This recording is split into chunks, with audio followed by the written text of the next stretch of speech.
আসসালামু আলাইকুম ওয়া রাহমাতুল্লাহি ওয়া বারাকাতুহু। সম্মানিত দর্শক, আশা করি সকলে ভালো আছেন। আমরা আজকে আলোচনা করব স্বপ্নের ব্যাখ্যা নিয়ে। আমরা বিভিন্ন সময় ঘুমের মধ্যে বিভিন্ন প্রকারের স্বপ্নে দেখে থাকি। এগুলোর ব্যাখ্যা না জানার কারণে আমরা অনেক সময় পেরেশান হয়ে যাই। আমরা যদি ঘুমের মধ্যে বন্যা, প্লাবন স্বপ্নে দেখি, এর ব্যাখ্যা কী হতে পারে? আসুন আপনারা সকলে আমাদের এই চ্যানেলটি সাবস্ক্রাইব করুন এবং ইসলাম প্রচারের স্বার্থে বেল আইকন বাজিয়ে দিন। আজকে আমরা আলোচনা করব স্বপ্নে যদি আমরা কেউ বন্যা দেখে থাকি, বন্যা, প্লাবন দেখে থাকি, তাহলে এর ব্যাখ্যা কী হতে পারে।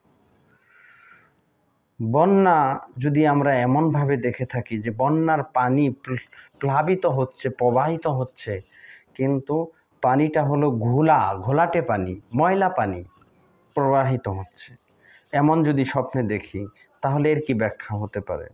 স্বপ্নে যদি বন্যার পানির সাথে রক্তের মিশ্রণ দেখতে পাই আমরা, বা এরকম পানি যদি দেখি, তাহলে এটা একটা ধ্বংসের ইঙ্গিত দেয়। যে কোনো একটা ধ্বংসের ইঙ্গিত বহন করে। আপনার পরিবারে হোক, সমাজে হোক, এলাকায় হোক, দেশে হোক, একটা ধ্বংসের ইঙ্গিত বহন করে। তাফসিরুল আহলাম কিতাবের মধ্যে আল্লামা মুহাম্মদ ইবনে সিরিন রহমতুল্লাহি আলাইহি লিখেছেন, বন্যার পানি যদি আমরা ঘোলা দেখি, রক্ত মিশ্রিত পানি দেখি, ময়লা পানি দেখি, তাহলে এটা ধ্বংসের ইঙ্গিত বহন করে। তারপরে বন্যা যদি আমরা এমন অবস্থায় বন্যা বা প্লাবন দেখি যে ঘর বাড়ি সব কিছু এই বন্যার পানিতে গ্রাস করে নিচ্ছে, দালান কোঠা সব কিছু গ্রাস করে নিচ্ছে, আমরা যদি এমন স্বপ্নে দেখে থাকি, তাহলে এর কি ব্যাখ্যা হতে পারে?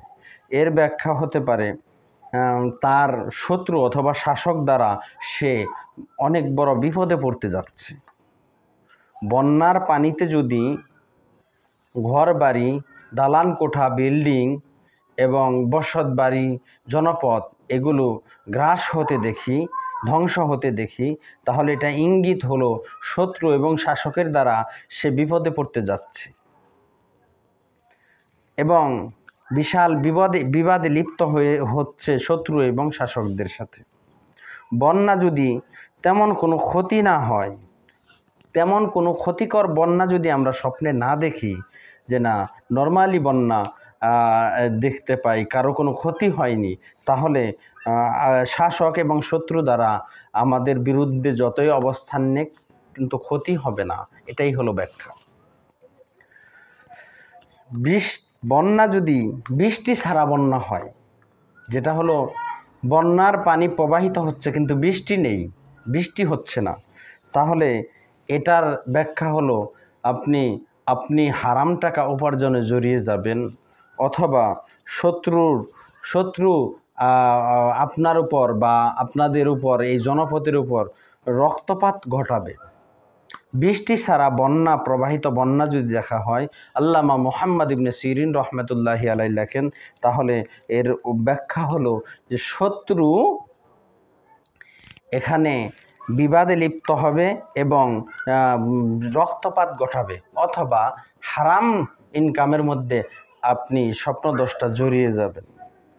আর স্বপ্নের মধ্যে বন্যায় যদি বৃষ্টি হয়, তাহলে এটা কোনো ক্ষতি হবে না, এটা আল্লাহর রহমত, এবং এই স্বপ্নের আর অনেক ভালো দিক রয়েছে।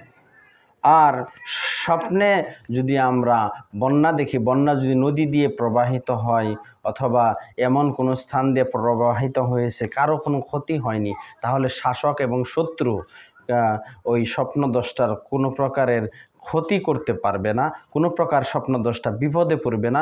বিপদে পড়লেও সেখান থেকে সে উত্তীর্ণ হয়ে চলে আসবে। আল্লাহ তাআলা আমাদেরকে সঠিক বুঝ দান করুক। আমিন।